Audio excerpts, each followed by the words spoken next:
नमस्कार साथियों, कैसे हैं आप सभी लोग। आप लोगों के बहुत सारे डाउट्स थे, उस डाउट को क्लियर करने के लिए हमने ये सेशन रखा हुआ है। सारे डाउट आप लोगों के जितने भी मेरे वीडियो गए हैं, उन सभी वीडियो पे एक एक करके जितने भी डाउट आए हैं वो सारे डाउट हमने यहाँ पर लिख लिए हैं और वन बाय वन करके वो सारे डाउट हम आपके यहाँ पर क्लियर करने वाले हैं, है ना। तो जैसे कि क्या 2 जोन से फॉर्म भरा जा सकता है, क्या मेरा एग्जाम सेंटर कहाँ जाएगा, लेजिक ऑपरेशन जिनका हुआ है लेजिक वाले भर सकते हैं या नहीं भर सकते हैं, ऑपरेशन वाली महिलाएं यानी कि जो प्रसव के दौरान, है ना, जो डिलीवरी के दौरान जिनका ऑपरेशन कर दिया गया है, क्या वो फॉर्म भर सकती हैं कि नहीं भर सकती हैं। बहुत सारे क्वेश्चन मैंने यहाँ पे क्वेश्चन लिखे हुए हैं, आप यहाँ पर देख पाएंगे। आपके सवालों की जो सूची है, सर मेरी फाइनल मार्कशीट अक्टूबर के बाद आएगी या फिर डेट ऑफ एप्लीकेशन सबमिट हो जाने के बाद आएगी, तो क्या मैं ग्रेजुएट मानूंगा या फिर मैं फॉर्म को अप्लाई करूं कि ना करूं। इसके बाद बता चुका हूं, ये वाला लेजरिक ऑपरेशन बता चुका हूं। मेरी एक आंख का विजन 4 डायोप्टर से ज्यादा है या मैं एक आंख से कम देख पाता हूं, इस प्रकार से क्वेश्चन जो पूछा गया था। हाँ, तो क्या मैं फॉर्म भर सकता हूँ ग्रेजुएशन लेवल का। मेरा एग्जाम सेंटर कहाँ जाएगा। Can I submit common application for other post, है ना, मैं अलग अलग आरआरबी से 2 अलग अलग क्या फॉर्म भर सकता हूँ, है ना, या फिर मैं अलग अलग आरबी से डिफरेंट पे लेवल के 2 अलग अलग फॉर्म भर सकता हूँ, है ना। मैं 12th लेवल या प्लस ग्रेजुएट लेवल दोनों का फॉर्म भर सकता हूं क्या सर, है ना। ऐसा नहीं कि मैंने ग्रेजुएट लेवल का फॉर्म भर दिया, अब मैं 12th लेवल का नहीं भर पा रहा हूं, तो क्या 12th लेवल वाले विद्यार्थी का ग्रेजुएट लेवल वाला फॉर्म भर सकते हैं। वो सारे जो प्रश्न पूछते हैं छोटे छोटे बच्चे जो होते हैं, जो अभी इंटर पास करके आए, उनके मन में बहुत सारे प्रश्न होते हैं। वो सारे प्रश्न मैंने यहाँ लिखे हैं। सर फॉर्म भरने के बाद क्या जोन चेंज कर सकते हैं। मैंने फॉर्म भर दिया जल्दी जल्दी में, लेकिन मैंने पूरी एनालिसिस नहीं करी थी, क्या मैं जोन चेंज कर सकता हूं, है ना। सर पीडब्ल्यूबीडी का क्राइटेरिया क्या है, यानी पर्सन विद बेंचमार्क डिस्केबिलिटी, है ना, कब कैलकुलेट की जाएगी।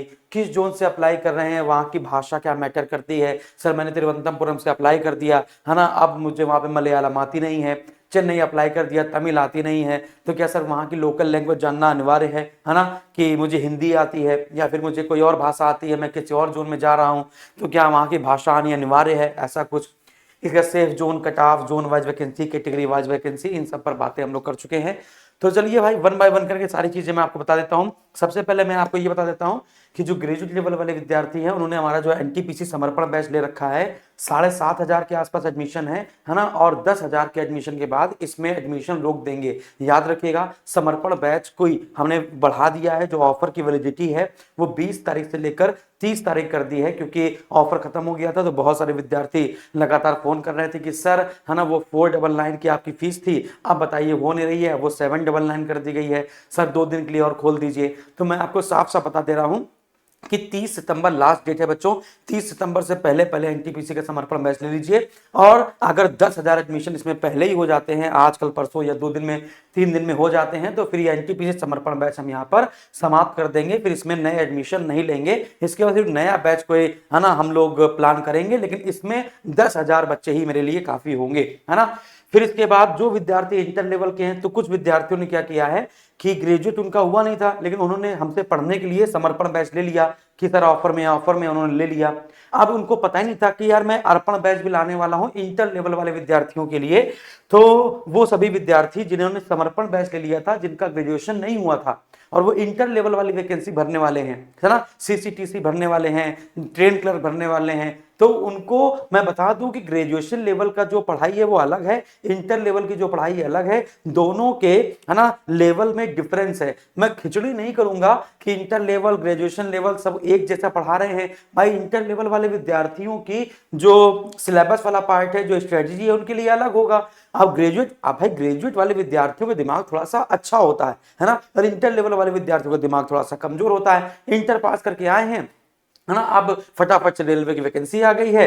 अब सर मुझे बिल्कुल बेसिक से पढ़ना, उनको क्या पता है कि क्या आता है, सिलेबस क्या है, रीजनिंग क्या है, मैथ क्या है ना, वो अपना इंटर पास करके आए जैसे तैसे, तो उनको सिखाने में काफी टाइम लगता है। तो उनको सिखाने के लिए हम लोग अर्पण बैच अलग से कर रहे हैं, और इसका पेड टेलीग्राम का ग्रुप जो होगा वो अलग बनेगा। आज जैसे मैंने 12 बजे ग्रेजुएट लेवल वाले विद्यार्थियों से बातचीत करी, यानी एनटीपीसी समर्पण वाले विद्यार्थियों से आज मैंने वीडियो कॉल पे बात करी। हो सकता है आपने भी की हो हमारे साथ। अगर आप ये वीडियो यहाँ पे इस बैच के विद्यार्थी हैं तो आप यस सर बोल सकते हैं, है ना, कमेंट करके कि यस सर आज आपने वीडियो कॉल पे बात करी थी। तो वैसे ही, है ना, मैं बताऊं तो मैंने ये समझा कि जो समर्पण बैच के विद्यार्थी वो बहुत होशियार है। कोई लाइब्रेरी में बैठा है, कोई पहले से नोट्स बना रहा है, कोई पहले से ही नोट्स बना चुका है, कोई पिछले से पिछली बार की वैकेंसी में पास नहीं हो पाया था तो इस बार वो वैकेंसी में पास होगा, लेकिन इनमें और इनमें बहुत अंतर है। तो हमने क्या किया, दोनों के बैच को अलग अलग रखा है। फिर बाकी खास बात क्या है, खास बात वही है जो समर्पण बैच में थी, वही खास अर्पण में है। प्रतिदिन 6 घंटे की क्लास है। CBT 1 CBT 2 दोनों के लिए बैच है, यानी प्रीलिम्स और मेंस दोनों के लिए है। आपको अलग अलग बैच है ना, नहीं खरीदना पड़ेगा कि एक बार CBT 1 के लिए खरीदा इसके बाद CBT 2 के लिए खरीदा, ऐसा नहीं होगा। 4 से 4.5 महीने में कोर्स समाप्त हो जाएगा। वैलिडिटी टिल मेंस एग्जाम तक रहने वाली है आपके इस कोर्स की। विषयवार अति संभावित प्रश्नों की शीट हम दे ही रहे हैं, वीकली मॉक टेस्ट हो ही रहा है ना, पेड ग्रुप आपका बना ही दिया गया है ना। और जो अर्पण बैच है वो 26 तारीख से स्टार्ट हो रहा है, तो आप पहले ले लीजिए, ठीक है ना। और ग्रेजुएट लेवल वाले विद्यार्थी क्यों देर कर रहे हो, फटाफट से लेके खत्म करो सरदर्दी, वरना कोर्स छूट ही रहा है आपका, है ना। हम लोगों ने 11 सितंबर या 12 सितंबर से बैच स्टार्ट कर दिया था, तो कोर्स ज्यादा ना पिछड़ जाए इसलिए आप बैच परचेज कर सकते हैं। क्लास सोमवार से शुक्रवार हो रही है। शनिवार को जो पढ़ाया जाता है सोमवार से शुक्रवार, शनिवार को उसकी प्रैक्टिस या उसका डाउट सेशन कराया जा रहा है जो बहुत मस्ट है। रविवार को पेपर सोल्यूशन होता है। अगर पेपर सोल्यूशन हम यूट्यूब पे कराते हैं तो फिर 12 बजे वीडियो कॉल करके सारे डाउट दूर कर लिए जाते हैं। प्रैक्टिस सीट जो देंगे उसको आप डाउनलोड करके प्रिंट करा लीजिएगा। टॉपिक वाइज देंगे, सब्जेक्ट वाइज देंगे, है ना। प्रीवियस ईयर पेपर आपको 4-5 बुक है हमारे पास प्रीवियस पेपर की पूरी, वो पूरी बुक्स आपको पहले से ही मिल जाएगी जैसे बैच खरीदेंगे। फिर हमारे एप्लीकेशन में जो भी क्लास जितनी बार देखनी है उतनी बार देखो, कोई बाउंडेशन नहीं है।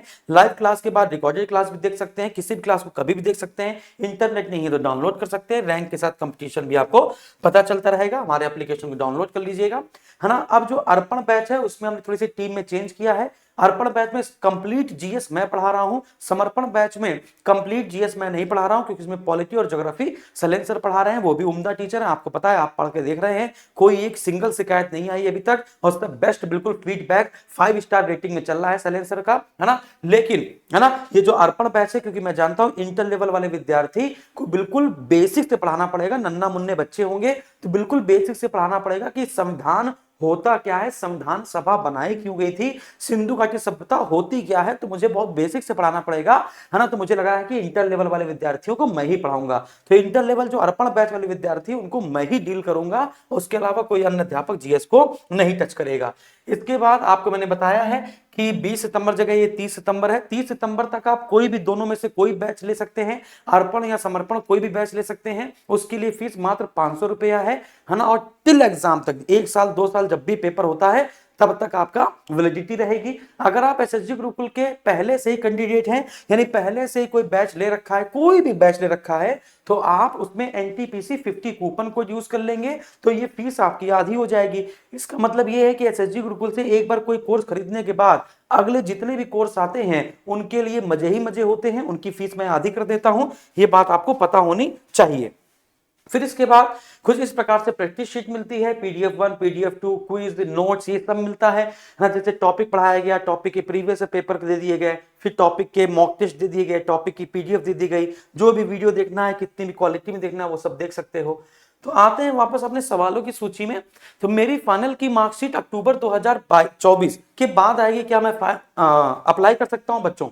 अगर 13 अक्टूबर को भी आ जाती है, 13 अक्टूबर 2024 को भी बच्चों आ जाती है, तो आप फॉर्म अप्लाई कर सकते हैं। ग्रेजुएट लेवल वाले विद्यार्थी फॉर्म अप्लाई कर सकते हैं। यानी कि फॉर्म भरने की अंतिम तिथि, फॉर्म भरने की अंतिम तिथि यहां पर रेलवे ने जो बताई है वो 13 अक्टूबर है, याद रखिएगा।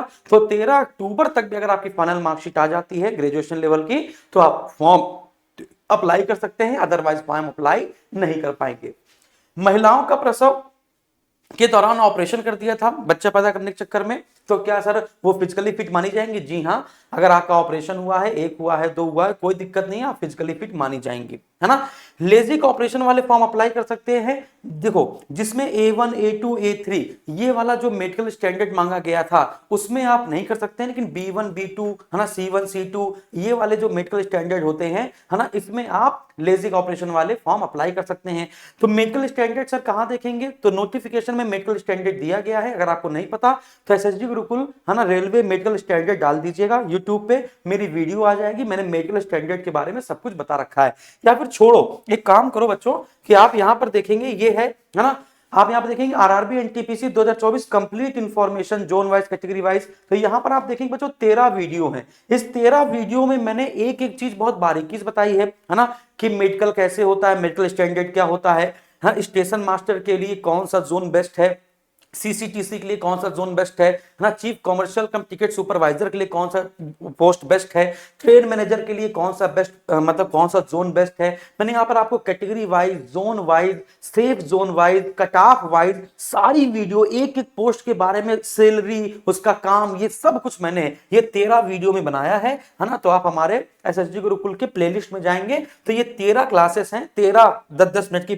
क्लासेस हैं, इसको देख लीजिएगा, तब फॉर्म अप्लाई करेंगे तो बहुत बेनिफिशियल रहेगा, आपको सारी चीजें पता चल जाएंगी। फिर जोन, सेफ जोन कौन सा है, डेंजर जोन कौन सा है, ये सब कुछ मैंने यहां पर बताया है ना। अब कितने लोग फॉर्म डाल रहे हैं उसको छोड़ो, उसको मारो गोली, ये 13 वीडियो एक बार देख लीजिएगा 1 बाय 1 करके, और अच्छा लगे तो कमेंट भी कर दीजिएगा, आप ही के लिए बनाया गया है, इसको जरूर देख लीजिएगा, है ना। जो इंटर लेवल वाले विद्यार्थी हैं, देखो उनके लिए मैंने बताया सीसीटीसी है ना, के लिए कौन सा सेफ जोन होगा, तो यहां पर आप देख पाएंगे सब कुछ बताया है मैंने यहाँ पर, है ना। तो यहां पर आप देख पाएंगे साथियों, यहाँ पर सब कुछ बताया है। इसके बाद लेजिक ऑपरेशन वाले फॉर्म भर सकते हैं, जी हाँ फॉर्म भर सकते हैं, B2 C2 जितने मांगा गया मेडिकल स्टैंडर्ड भर सकते हैं, बस A1 A2 A3 में नहीं भर सकते हैं। मेरी एक आंख का विजन 4 डायप्टर से ज्यादा है तो क्या मैं फॉर्म अप्लाई कर सकता हूं? बेटा बहुत सारी पोस्ट ऐसी हैं जिसमें विजन का कोई रोल ही नहीं है, 6/6 6/24 उसका कोई रोल ही नहीं है ना। तो वो पोस्ट कौन सी है वो मैंने आपको बताई है मेडिकल स्टैंडर्ड में, तो उसको देख लीजिएगा, है ना। तो 4 डायप्टर से ज्यादा कौन कौन सी पोस्ट में मांग रहे हैं तो वो पोस्ट आप अप्लाई कर सकते हैं, ठीक है ना। तो बाकी अप्लाई कर सकते हैं, कोई दिक्कत नहीं है, ठीक है ना। फिर इसके बाद मेरा एग्जाम सेंटर कहां जाएगा बच्चों, 99% पॉसिबिलिटीज है कि आप लोग जो अपना परमानेंट एड्रेस डालेंगे, जो आप लोकल एड्रेस या परमानेंट एड्रेस अगर दोनों ही सेम डालते हैं तो बढ़िया ही रहेगा, है ना। तो लोकल एड्रेस या परमानेंट एड्रेस जो डालते हैं वहीं पर उसी जिले में ही आपको डिसाइड किया जाएगा कि आपका एग्जाम सेंटर दिया जाए। 99.9% ये चांसेस हैं कि एग्जाम सेंटर आपका परमानेंट एड्रेस के आसपास ही यानी आपके जिले में ही दिया जाएगा। उत्तर प्रदेश से तो उत्तर प्रदेश के जिले में, बिहार से तो बिहार जिले में, है ना। लेकिन 0.1% चांसेस ये भी हैं कि आप जिस एग्जाम सेंटर में यानी कि जिस जोन से आपने डाला है, मुंबई से, चेन्नई से, तिरुवनंतपुरम से, तो 0.1% चांसेस है कि वहां पर फिर आपका एग्जाम सेंटर डाल दिया जाए। तो याद रखिएगा CBT1 और CBT2 दोनों भी 99% चांसेस है कि जहां से आप अप्लाई कर रहे हैं, जिस परमानेंट एड्रेस से आप अप्लाई कर रहे हैं वहीं पर दिया जाएगा, ठीक है ना। तो चलिए, can I submit common application for other post, हाँ आप कॉमन एप्लीकेशन अदर पोस्ट के लिए आप कर सकते हैं, कोई दिक्कत नहीं है, यस, ठीक है ना। मैं अलग अलग आरआरबी से 2 अलग अलग फॉर्म भर सकता हूं, जी नहीं, आप अलग अलग आरआरबी से 2 अलग अलग फॉर्म नहीं भर सकते हैं, या 2 अलग अलग आरआरबी से आप डिफरेंट पे लेवल के 2 अलग अलग फॉर्म भी नहीं भर सकते हैं, आप एक ही फॉर्म भरेंगे। मैं 12th लेवल और ग्रेजुएट लेवल दोनों का फॉर्म भर सकता हूं, जी हां।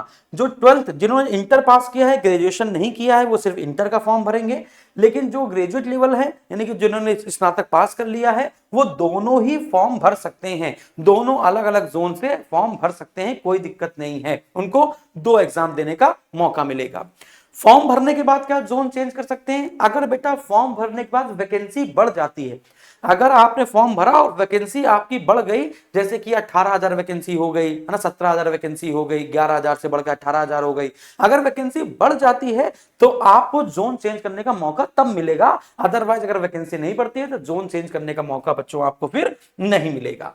फिर इसके बाद PWBD क्या है आपको बताया है, इसका जो कैलकुलेशन है वो 40% 40% है, 40% या इससे ज्यादा अगर आपकी डिसेबिलिटी है तभी काउंट करेंगे, अदरवाइज नहीं। जिस जोन से अप्लाई कर सकते हैं वहां की भाषा अनिवार्य है, जी नहीं। अगर आप यूपी के हैं, बिहार के हैं, राजस्थान के हैं और आपने चेन्नई डाल दिया है, मुंबई डाल दिया है, तो जरूरी नहीं कि आपको कोंकणी, मलयालम या तमिल आनी चाहिए, जोन का अप्लाई करने से वहां की भाषा से कोई संबंध नहीं होगा, ठीक है ना, ठीक है। बाकी safe zone, cut off zone, zone wise vacancy, इन सब पर हम लोग अच्छे से चर्चा कर चुके हैं।